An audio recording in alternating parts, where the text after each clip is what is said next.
पाखंड 420 के चक्कर में पड़ करके तो ऐसे हालात में बताइए दुख बढ़ेगा घटेगा? बढ़ेगा। देखिए अब सबसे बड़ी बात है, सबसे सोचने वाली बात है दिव्य आत्माएं, आज हम जो कहने जा रहा हूं आप लोग सब लोगों को यह सोचना चाहिए, यह सोचना चाहिए कि आप अब यह समय है, समय की पुकार है, ये धरती माता की भी पुकार है, परम शक्ति सत्ता की पुकार है कि निस्वार्थ से आप कर्म करें, स्वार्थ न रखें। हम बताएं, हम अपने बच्चे का पालन पोषण करते हैं कि बच्चा बड़ा होकर मेरा पालन पोषण करेगा, ठीक है, लेकिन हमको आप बताइए कि एक गाय, एक कुत्ता, एक बिल्ली भी तो अपने बच्चे को पालन पोषण करती है, करती कि नहीं करती? क्या ये आशा सोच करके हमें पालन पोषण करेगा? नहीं। चिड़िया अपने नहीं खाती है, बच्चे को खिलाती है, क्यों? क्यों कि माता का दिल ऐसा होता है। ये नहीं कि चिड़िया का बच्चा छोटा है, चिड़िया का बच्चा छोटा है, वह कहीं भोजन करने जाने लायक नहीं है, लेकिन माँ जाती है अपने भूखे रह करके पहले बच्चे को खिला देती है। खिलाती है नहीं खिलाती? खिलाती है। बच्चे खिलाती है ही नहीं। देखिए उसी तरह से जब हम सदगुरु बना लेते हैं, सदगुरु को अपना लेते हैं तो एक दुख भी आता है, तो सदगुरु से प्रेम है तो सदगुरु दुख अपने ऊपर लेकर के उसको काट देता है। दिव्य आत्मा उसे सदगुरु कहते हैं, और यदि हम ऐसे सदगुरु से प्रीति न करें तो बताइए हमारा जैसा कौन है? अभी बताए शुरुआत में ना कि कोई तांत्रिक 40,000 मांग रहा था, 40,000 मांग रहा था उस देवी से, कहा कि नहीं दोगी 6 महीने में मर जाओगी, तुम्हारे ऊपर फला ढकाना प्रेत फलान ढकान है। हुआ क्या हुआ? इतना डरवा दिया कि 7 महीना बीत गया, हुआ कुछ नहीं। क्यों? समझ गए? तो पहले हमें सबसे पहले अपने हृदय के विश्वास को मजबूत करना पड़ेगा, और जब हृदय के विश्वास को मजबूत करेंगे तब हम दूसरे से बोलेंगे तो अभी यहाँ आ सकता है। यह धर्म स्थापना में आपकी सहभागदारी यही है कि दुनिया की तरह मत जिए आप लोग, दुनिया की तरह मत रहे। दुनिया जैसे रहती है, दुनिया कैसे रहती है? मतलब से रहती है, मतलब से रहती है ना। वही बेटा माँ के बिना नहीं रहता, वही बेटा माँ के बिना नहीं रहता, और वही बेटा एक समय ऐसा होता है माँ से झगड़े बिना नहीं रहता। सासू माँ है इसमें बैठी हुई,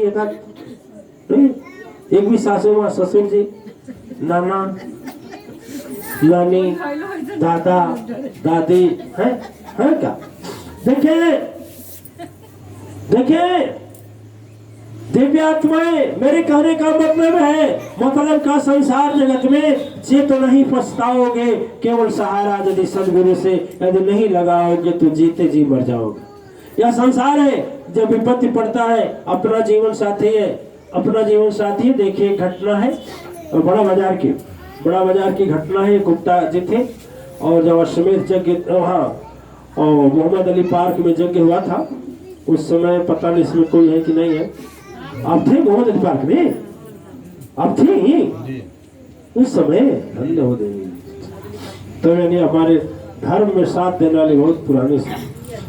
मोहम्मद अली पार्क में वो लड़का था, लेकिन वो लड़का रहता था, लेकिन उसके दिमाग में एक बात आई, ये गुरुजी ढोंग पाखंड बना करके फैला करके लोगों को भरमाया। ऐसा घटना हुआ जब हमें खबर मिला 3 साल के बाद कि एक्सीडेंट कर गया, नवयुवक एक्सीडेंट कर गया, कमर की हड्डी टूट गई।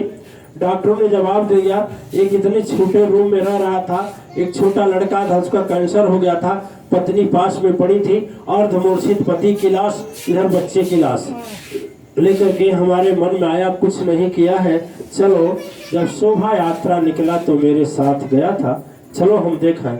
जब देखने गए उस समय काल परिपूर्ण रूप से हावी हो चुका था, कुछ ही दिन में दोनों को मरना था। यानी वह उसकी पत्नी विधवा भी होने वाली थी और बच्चे को भी खोने वाली थी। जब वहां गए तो वह अभिमान नहीं था, हृदय में वह घमंड नहीं था, मन में वह जलन नहीं था, उठने की हिम्मत नहीं थी। बामुश्किल हाथ जोड़ा, कहा गुरुजी मेरा अपराध तो क्षमा करने लायक नहीं है, लेकिन यह शरीर तो छूट ही रहा है, लेकिन उस शरीर की सदगति बना दीजिएगा। इतने में पत्नी बच्चे को लेकर आई, कहा गुरुजी इनका किसी तरह से बिस्तर पर लैट्रिन आज साफ सफाई करती हूँ, फिर बच्चे का तड़पन देखती हूँ। मैं तो यही अब कह रही हूँ कि गांव-गांव जाकर मजदूरी करके जी खा लूंगी, लेकिन इतना पीड़ा नहीं है।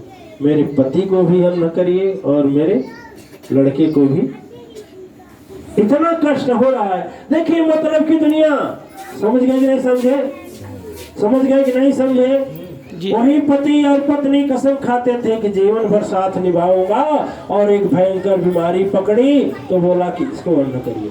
यह मतलब है दुनिया स्वार्थी है। पूरे आत्माएं संसार में हम भूल जाते हैं, संसार में सदगुरु को भूल जाते हैं, माँ शक्ति को भूल जाते हैं। लेकिन आप लोग संकल्प लिए हैं, इस संकल्प को आगे बढ़ावे। हम हजारों किलोमीटर की दूरी से, सोचिए मैं अपने आश्रम से अहमदाबाद गया, अहमदाबाद से गुजरात की धरती सूरत पर गया, फिर महाराष्ट्र में पूना गया, फिर कांदीवली गए, वो महाराष्ट्र में ही है, फिर आपके पास यहाँ आया कि मैं संकल्प लिया हूँ कि 20 तारीख को आपके साथ सत्संग करूंगा और 21 तारीख को यज्ञ करूंगा।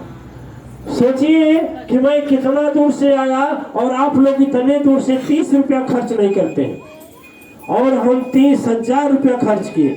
फ्लाइट का भाड़ा जोड़िए, फ्लाइट का भाड़ा जोड़िए, और कैसे हालात में फिर भी मैंने कहा संकल्प यदि लिया है तो जो मां शक्ति मेरे लिए 30,000 रुपया व्यवस्था करेंगी, आपका संकल्प मजबूत होगा तो 30 रुपए की व्यवस्था नहीं करेंगे आपके लिए? करेंगे नहीं करेंगे? नहीं, संकल्प मजबूत होना चाहिए। एक शराबी शराब पीने के लिए उसके अपना व्यवस्था कर लेता है 50 रुपए का, 100 रुपए का। रिक्शा चलाने वाला व्यक्ति कर लेता है। तो यदि हम लोग सत्य धर्म पर सही हैं तो क्या अपने सदगुरु के पास जाने के लिए 150 की व्यवस्था नहीं कर लेंगे? कर लेंगे ना।